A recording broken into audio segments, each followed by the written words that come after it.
Joshua Weissman, the cooking guy, who calls himself daddy and makes stuff better than the restaurants, allegedly. That's like his thing. It's like, I'll make McDonald's at home but better. And the MrBeast-ification of food YouTube. Content Terminator, dude. So this video is by Novell. I guess he's taking like an iDubbbz approach, or a content cop approach, I should say. Is seriously wrong with food YouTubers. I think that honestly a lot of my videos do well just because it's me. I know that people will watch this 2-minute segment of me doing this thing. Maybe 100,000 people will appreciate it, but I need 9 million people to appreciate it. Celebrity chefs used to be exclusive to the Food Network. The Food Network says no more. Do you have any doubt in your mind that African Americans are offended by the N-word? I don't know, Matt. What? I have asked myself that so many times. Lubis.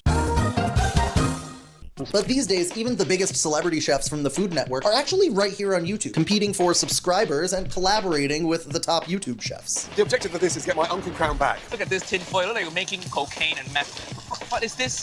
It's windy. This has been the standard for a while online, but over the past 2 years, we've seen Someone got mad that I called that guy Uncle Roger. Isn't that his fucking character's name? I don't need to know the person who plays the character, dude. That's not how acting works. multiple food not in my YouTubers head. cross 10 million subscribers. Last week, we hit 10 million subscribers. I woke up this morning to see that there are now 10 million of us, which is crazy. With that milestone passed, you'd think that these YouTube channels that people subscribe to for educational and Binging with Bimbo. entertaining content about food would stay true to what got them that far in the first place. But instead, what's happened is this intense slopification of their content. Tortilla chips. They're chips made out of tortillas. You know what they are. I don't need to tell you. And I'm not going to vomit some history from ChatGPT at you. Dude, there was a phase in my life where I watched like every Binging with Babish video. Potentially even multiple times, dude. I was having a whole cooking arc. It was potentially a midlife crisis, although I was probably like in my early 20s, maybe like 24. I tried that one time. Content that was once Borderline recipes and crisis. techniques that you wouldn't find anywhere else has morphed into fast food tier I have since lost all interest and I don't cook at all anymore. lists, all with the most AI slop clickbait thumbnails that your computer could imagine up for you. Is this content churn even worth it? Or should they just stick to what they're good at? That's why today we are taste testing every single fast food menu I item. have watched a lot of this guy's videos too, and he is a little cringe. I can't lie. He does call himself daddy and say and just do really annoying shit. It's like, bro, I'm trying to fucking eat what you're cooking here. Be Across quiet. America. So we're here at Costco. We're going to be ranking Kirkland products. But why? Why scale your content up just to become a MrBeast clone that does food videos? What if you took 50 random people and put them in the same challenge to make their idea of the Because he wants 9 million people to see his shit. Was that not clear? He said that. And he wants the money that comes with all that, and he wants to be the big daddy. perfect burger in just 10 minutes? I don't know what I mean by that. be working at what I consider to be the best fast food restaurant in America. Jollibee. Out of all the food YouTubers on the platform, Joshua Weissman is the most guilty of this slopification. Watch you play mobile games when I was 14, now I'm 24. Hell yeah, dude. Happy 10 birthdays. Thanks for watching. Goodwill Head. Hope Very you're well. formulaic on how long the attention span lasts per cut. And that's really the main thing that I follow. This is Martins Lisis, and he's massive. Can he really conquer all 10,000 Yeah, calories in a dude, Pizza vs. Skeletons, goated game. single sitting? So I've collected the rarest I wish snacks they would like make a PC version so it was easily accessible. around the my world. And today, computer. with the help of Cinna, we're gonna find out which limited snack is here to stay. This is the story of how Joshua Weissman's jealousy, plagiarism, and unchecked ego led to one of the most Plagiarism. embarrassing declines How do you plagiarize cooking videos? This is just like, he cooked my recipe. that's fucked, dude. But it probably is one of these MrBeast ideas or some shit, right? I hate when people can't even have their own bodies in the thumbnail. I've been seeing a lot of that recently. Kind of upsets me. If you don't have a real body, don't speak to me. in modern YouTube history. And along the way, I'm gonna cook a 4-course meal for you guys, inspired by what Joshua Weissman could have been had he just stuck to the food and properly credited his sources. That's right, I'm taking off the leather jacket and putting on a chef's jacket, because we're doing a cooking episode.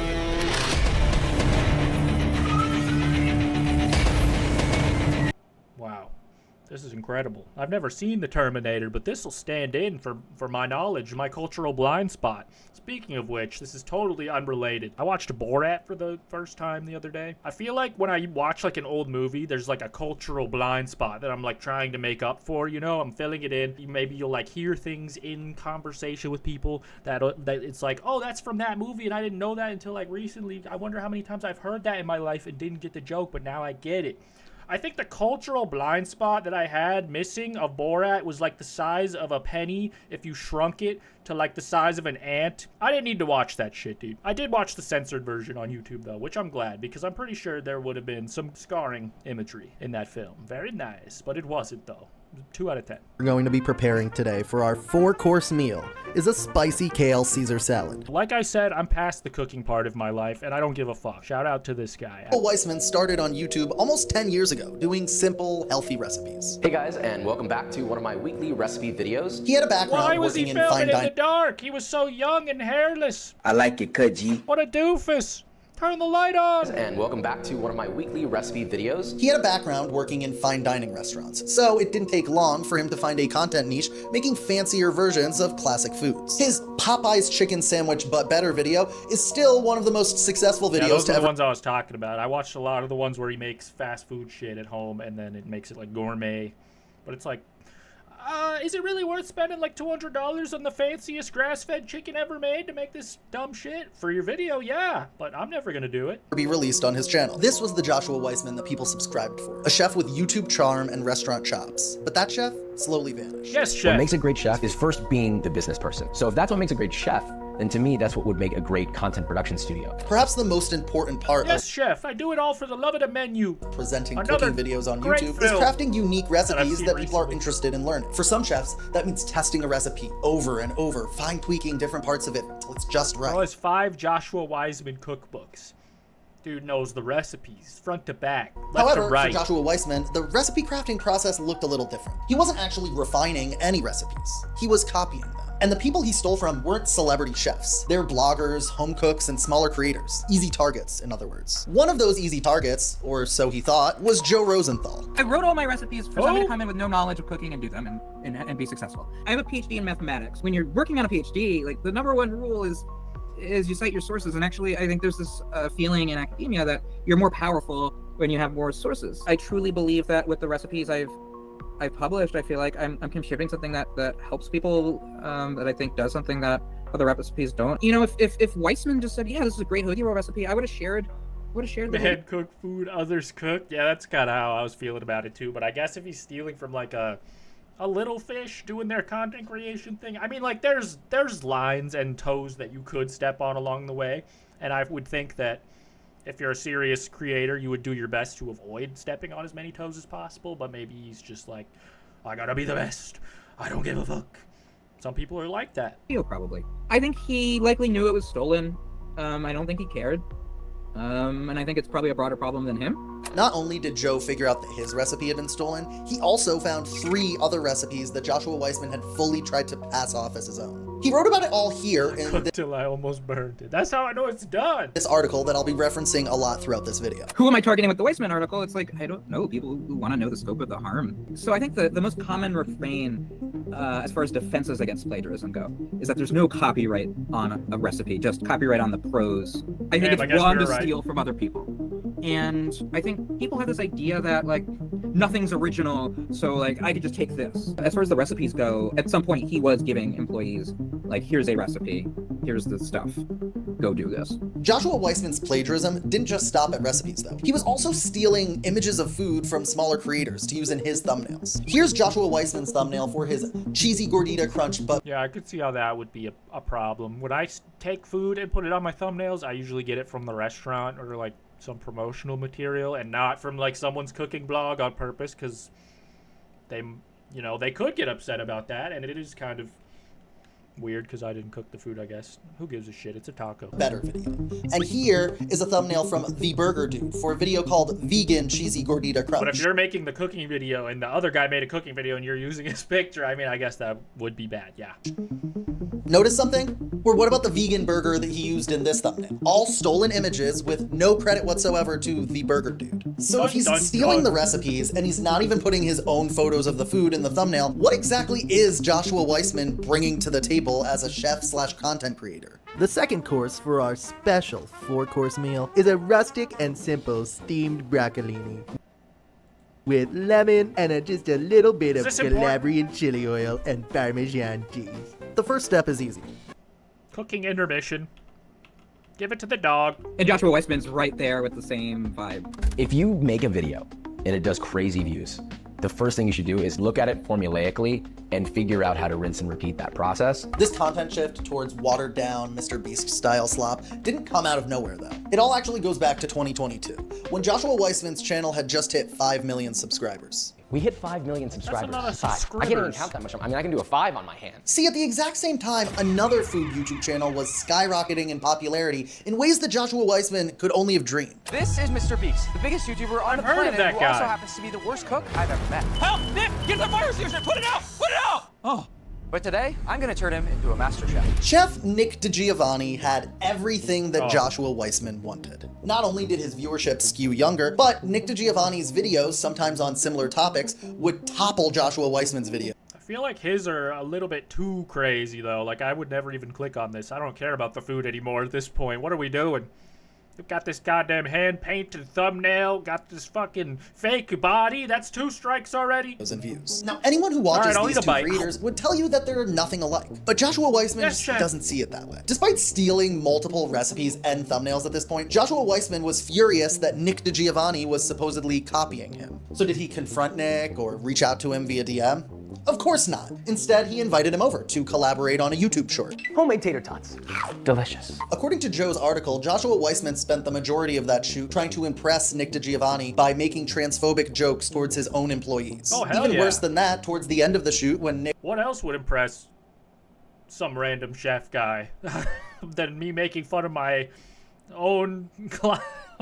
Do they just work for him or are they friends? I don't know if they're actually homies. Doesn't sound like it. tried to post promoting their collaboration, he noticed that Josh had him blocked on social media. But I was there for the whole thing. I was just saying, like, if you're trying to be like Mr. Slick Manipulator guy, I don't think you should talk down to your friends to the new people that you're trying to impress, because they'll know that you're a fake fuck. Of, you know, trying to tag Nick, not finding him, and then Nick gets his phone. He's like, "Oh yeah, you can't tag me because you blocked me."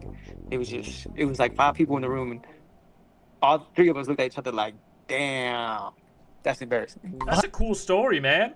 Behind the scenes, Joshua Weissman is competitive to a toxic degree with his fellow food YouTubers. I'm very competitive. The competition is not me. I don't feel like I'm competing with anybody. And if somebody thinks that they're going to beat me because they want to make better content than me, specifically, they will lose to me. But when push comes to shove, he would never confront them. Instead, he directs all of his anger and ire towards his employees and people who he sees as beneath him on the social ladder. It was also around this time that Joshua Weissman's employees delivered to him a letter of grievances, specifically mentioning his anger and bad communication skills. Freaking, I can't tell if he's doing an impression of Joshua Weissman, because if so, it's working, and I'm upset. This guy said my nuts hang like there's no curfew. What did you mean by that, sir? I gotta know. Try the pesto pasta. What the dog doing? Respectfully, looks like shit. If you were going to run a business and you're going to produce content and you're going to pay people, please understand that it's going to feel very volatile. It's going to feel very stressful. It's going to feel very pressuring. And now all of a sudden the videos that you're producing, they have to perform. It wasn't like the workplace problems just disappeared after the grievance letter. According to his employees, Joshua Weissman often had childlike tantrums where he threw food and cooking equipment. He pretty much would talk to everyone. He was a sad little baby, banging pots and pans around. Like, attacking them. He would yell at them. He would try to get in their face if he could. He knew whose face to get into and who's not. And he would raise his voice. So like he would throw shit depending on who it was. Or he would just throw like a tantrum and just be yelling. During the filming of the video I Cooked Without a Kitchen, Joshua Weissman became so angry that he started punching a bowl of ice until his knuckles became bloody. Don't make me angry. You wouldn't like me when I'm angry.